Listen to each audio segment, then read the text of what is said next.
During the Saudi Arabian leg, President Biden emphasized the U.S. commitment to the region. He talked of wanting to prevent Russia and China from filling a Mideast vacuum he admits the U.S. created. But let me conclude by summing all this up in one sentence. The United States is invested in building a positive future in the region in partnership with all of you, and the United States is not going anywhere. A question from the beginning was how would the president deal with Saudi Crown Prince Mohammed bin Salman, who he believes murdered journalist Jamal Khashoggi. The answer came in a fist bump, a picture seen around the world. Do you regret the fist bump, Mr. President? You guys talk about something matters. Despite this awkward relationship, part of Biden's wish list included asking the oil giant to produce more, hoping it would lower the price of gas in the U.S. The kingdom had announced it increased its maximum production capacity to 13 million barrels a day. The kingdom has no spare capacity to increase production beyond that. The greater issue for the region, however, is Iran's growing nuclear program and uranium enrichment. We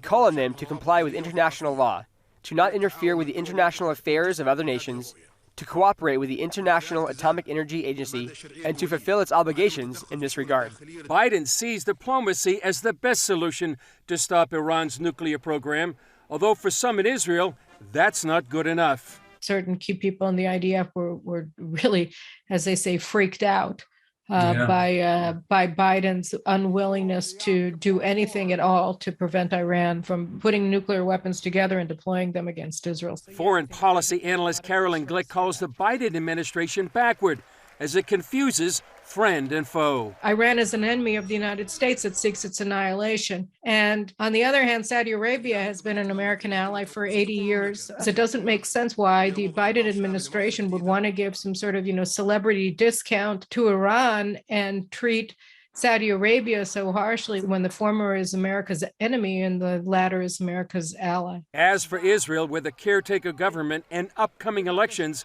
Glick says this is a dangerous season. We're in a very difficult and trying time right now, and we just have to hope for the best and hope for the best in terms of the elections so that we'll get, hopefully, again, more competent leadership elected and into office in 4 months. And we have to hope that we'll be able to weather this very dangerous storm. Chris Mitchell, CBN News, Jerusalem.